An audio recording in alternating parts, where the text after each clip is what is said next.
Fear is not just a feeling that passes through the mind. It is a full-body command. The moment fear takes hold, the nervous system shifts into survival mode, and everything inside the body reorganizes around one priority: protection. Heart rate increases, muscles tighten, breathing becomes shallow, and energy is redirected away from long-term repair toward immediate defense. This response is brilliant when danger is real and short-lived, but when fear becomes constant, especially fear about health, the body never receives the signal that it is safe to heal. Here is the hidden cost most people never consider. A body in survival mode is not a healing body. It is a guarding body. It is braced, vigilant, and prepared for threat. Chronic fear keeps stress hormones circulating through the bloodstream, quietly interfering with immune regulation, digestion, hormonal balance, and cellular repair. The body is not malfunctioning in this state. It is obeying the message it is receiving, and that message is simple and relentless. Stay alert. Something is wrong. What makes this particularly powerful is that the nervous system does not distinguish between physical danger and imagined danger. A frightening diagnosis, a painful memory, a constant stream of alarming information, or the thought, "What if this never gets better?" can trigger the same biological response as a real emergency. The body reacts to perception, not just reality. This means fear itself can become the ongoing stressor it keeps healing out of reach. Consider this for a moment. What if your symptoms are not getting worse because your body is failing, but because it is stuck in protection mode? What if the body is doing exactly what it is designed to do under threat: tighten, conserve, defend? This question alone can change the entire relationship you have with your body. It shifts the story from helplessness to understanding. In survival mode, the body prioritizes immediate safety over long-term health. Repair mechanisms slow down, inflammation increases, sensitivity heightens, pain becomes louder, not quieter. This is not a flaw in the system, it is a feature. Pain and discomfort are amplified to keep your attention focused on perceived danger. The tragedy is that many people respond to this amplification with more fear, creating a self-reinforcing cycle that keeps the body locked in distress. Here is a critical insight. The body cannot heal what the mind insists is dangerous. As long as fear dominates, the nervous system remains guarded. But the moment fear begins to soften, even slightly, the physiology starts to change. Muscles release, breathing deepens, blood flow improves. The immune system receives permission to recalibrate. Healing does not require the absence of symptoms, it requires the presence of safety. Think about how different your body feels in moments of deep calm compared to moments of panic. That difference is not psychological, it is chemical, neurological, and measurable. Calm states activate restorative pathways. Fearful states suppress them. This means healing is not something you chase harder, it is something you allow by changing the internal environment. The most overlooked truth in modern health conversations is this: fear convinces the body that now is not the time to heal. Survival first, repair later. But later never arrives when fear becomes a lifestyle. Ending fear does not mean pretending nothing is wrong. It means teaching The body is constantly listening, not just to what you do, but to what you signal. One of the most powerful signals it responds to is safety. When the body feels safe, it shifts out of defense and into regulation, repair, and balance. This is not a philosophical idea, it is a biological requirement. Healing is not initiated by force or urgency, but by the nervous system's recognition that the environment, internal and external, is no longer threatening. Safety begins in the nervous system. When the brain perceives safety, it reduces stress signaling and allows resources to move toward digestion, immune coordination, hormonal balance, and cellular repair. When safety is absent, those same resources are diverted toward vigilance. Many people unknowingly live in a state where their body never receives the message that it is safe enough to heal. They rest, but the nervous system stays alert. They eat well, but digestion remains compromised. They follow protocols, but the body resists recovery because it is still guarding against danger. Here is the uncomfortable question most people never ask. What if your body is not resisting healing, but protecting you? What if the symptoms you are trying to eliminate are the body's way of staying prepared for a threat it believes is still present? This reframes the entire healing process. Instead of asking, "What else should I do?" the more powerful question becomes, "What would help my body feel safe right now?" Safety is communicated through small, consistent signals. Slow breathing, predictable routines, gentle movement, and moments of stillness all tell the nervous system that it does not need to stay on high alert. Even posture matters. A tense body reinforces the message of danger, while a relaxed body signals stability. The body learns safety not from logic, but from experience. You cannot think your way into safety. You must feel it. One of the most overlooked aspects of healing is emotional safety. Self-criticism, impatience, and constant monitoring of symptoms can keep the nervous system activated. When you watch the body with fear, it feels observed under threat. When you approach it with curiosity and respect, the internal environment changes. The chemistry shifts. Healing pathways begin to open, not because something was fixed, but because something was finally allowed. Consider how quickly the body responds to perceived safety. A single deep exhale can lower heart rate. A quiet moment can reduce muscle tension. A sense of reassurance can soften pain. These are not placebo effects, they are nervous system responses. The body is designed to move toward balance when given the right conditions. Safety is the condition most often missing. There is a powerful hook hidden here. The body does not need to be convinced to heal. It needs permission. That permission comes when fear quiets and safety becomes familiar. Many people wait for healing to feel safe, when in reality, safety must come first. The order matters.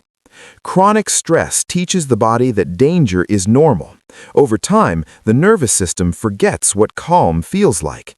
This is why healing can feel uncomfortable at first. Stillness feels unfamiliar. Relaxation feels risky. But this discomfort is not a warning, it is a recalibration. The body is learning a new baseline. Trust plays a critical role in this process. Trust in the body's intelligence, trust in its timing, trust in its signals. When trust replaces urgency, the body responds with cooperation. Healing is not a battle to win, it is a state to return to. Safety is not passive, it is an active biological signal that tells every system in the body that repair is now possible. The most profound shift in healing occurs when safety becomes a daily experience rather than a temporary escape. When the nervous system repeatedly receives the message, "You are okay right now," it stops searching for danger. And in that quiet space, the body does what it has always known how to do: restore balance, regulate itself, and move steadily toward health.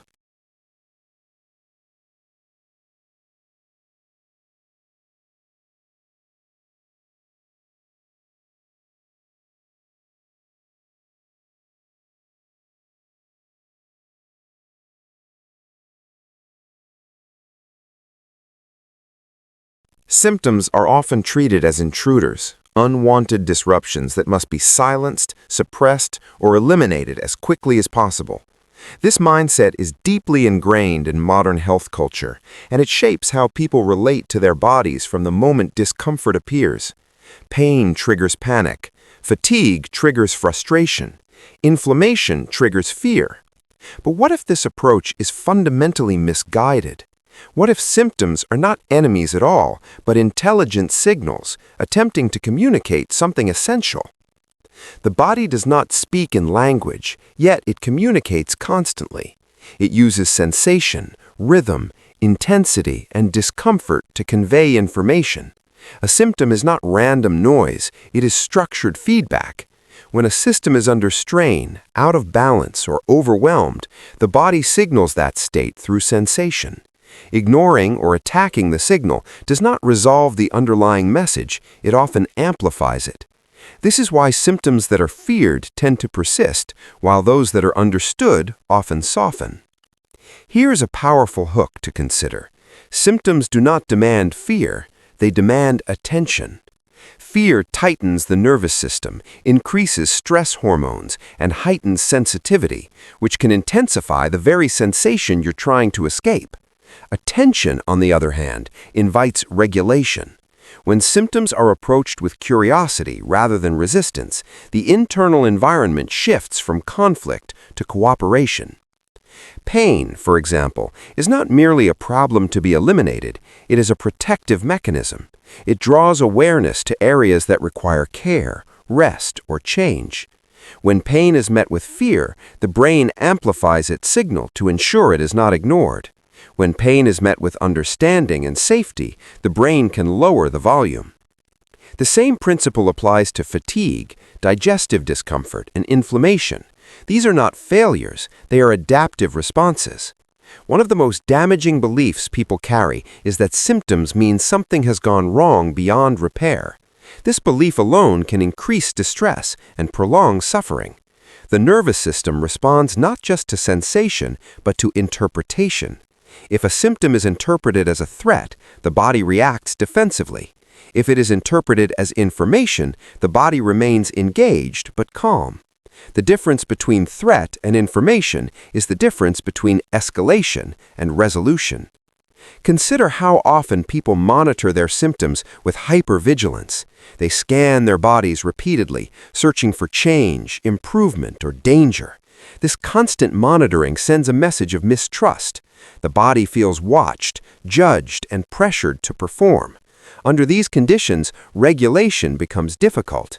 Healing thrives in an atmosphere of patience, not scrutiny. Another critical insight is that symptoms often arise from cumulative stress rather than isolated dysfunction. Emotional strain, mental overload, and chronic tension can manifest physically long before conscious awareness catches up. The body speaks when the mind has been ignoring itself. In this sense, symptoms are not the problem, they are the invitation to realignment. There is a subtle but transformative shift that occurs when symptoms are respected instead of feared. The mind is not a passive observer of the body. It is one of its most powerful regulators. Every thought carries biochemical consequences, and every expectation subtly shapes physiological response. Long before a change appears in tissue, immunity, or pain levels, the brain has already predicted what will happen next and adjusted the body accordingly. This predictive function is not a weakness of the human system, it is how the nervous system maintains order and safety. The challenge arises when these predictions are dominated by fear and negative expectation. Expectation acts like a lens through which the body interprets experience. When the mind expects harm, deterioration, or failure, the brain prepares the body for defense. Stress hormones rise, muscles tighten, sensitivity increases, and inflammatory responses are more easily triggered. The body is not malfunctioning in these moments, it is responding precisely to the instructions it is receiving. The most compelling hook here is this: the body often follows expectation more faithfully than reality. Modern neuroscience shows that the brain does not wait for events to occur before responding, it anticipates them. If pain is expected, neural circuits amplify pain signals. If fatigue is expected, energy regulation shifts downward. If recovery feels unlikely, repair mechanisms slow. This process is largely unconscious, which is why people are often unaware of how deeply their thoughts are influencing their physical state. What feels like a purely physical problem may be strongly reinforced by mental prediction. There is a profound difference between realistic awareness and fear-based expectation. Awareness observes what is happening without projecting catastrophe. Fear-based expectation, however, tells a story about what will happen next, and the body responds as if that story is already true. This is why two people with the same condition can experience entirely different levels of suffering and recovery. Their biology is shaped not only by the condition itself, but by the meaning assigned to it. Consider the quiet power of hope, not as optimism, but as openness to possibility. When the mind allows for improvement, the nervous system relaxes its grip. The human body runs on rhythm, not randomness. Nearly every major system, hormonal release, digestion, sleep cycles, immune activity, cognitive alertness, operates on predictable timing patterns. When your daily schedule is irregular, these systems are forced to constantly recalibrate, which increases internal stress and reduces efficiency. When your schedule is rhythmic, regulation becomes smoother and energy becomes more stable. Here's a hook to remember. Chaos drains biology. Rhythm restores it. Sleep timing is one of the strongest regulators. Going to bed and waking at consistent hours trains circadian clocks that control metabolism, mood chemistry, and cellular repair. Irregular sleep confuses these clocks and weakens recovery quality, even if total hours seem adequate. The same principle applies to eating patterns. When meals arrive at predictable times, digestive enzymes and insulin responses prepare in advance, improving nutrient handling and energy balance. Predictability is not boring to your biology, it is supportive. Movement also benefits from rhythm more than intensity. Short, regular activity sessions condition cardiovascular and nervous system responses more effectively than sporadic extreme workouts. The body adapts to repeated signals. Hook this line firmly. Frequency beats force in long-term conditioning. Gentle daily motion builds deeper resilience than rare exhaustion sessions. Mental rhythm matters too. Scheduled pauses, breathing resets, and focused work blocks prevent cognitive overload and stabilize attention networks. Without recovery intervals, stress accumulates silently and performance drops before you notice. Professionals use structured cycles, work, reset, refocus, because the brain performs best in waves, not marathons. Consistency reduces decision fatigue. When key behaviors happen at set times, fewer choices are required and automation takes over. Automation lowers resistance and increases follow-through. Rhythm is not restriction, it is operational support for your nervous system and performance capacity. Human physiology is not designed for isolation, it is calibrated for connection. Social interaction is not just emotionally comforting, it is biologically regulating. When you experience supportive connection, your nervous system shifts towards safety, stress hormone levels decrease, and recovery processes become more efficient. This is measurable in heart rate variability, immune markers, and inflammatory response. Here's a hook that many people overlook. Supportive relationships are not a luxury, they are metabolic support systems. Conversation with a trusted person can lower stress chemistry faster than many solo coping techniques because co-regulation occurs. The brain reads tone of voice, facial expression, and presence as safety signals. These cues reduce defensive activation automatically without conscious effort.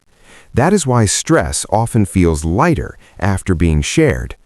Another hook to lock in, pressure shared is pressure biologically reduced.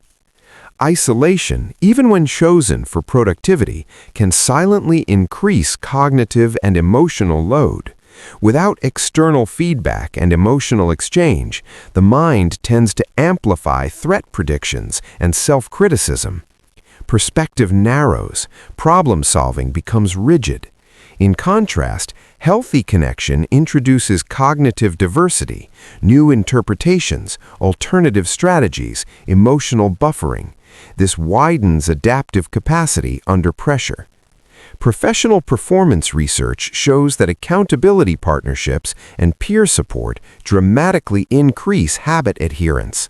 When goals are spoken and progress is reported, follow-through rises, not because of pressure alone, but because identity becomes relational. You are no longer acting only for yourself, but also in alignment with shared expectations. Hook this principle. Accountability turns intention into execution. Quality matters more than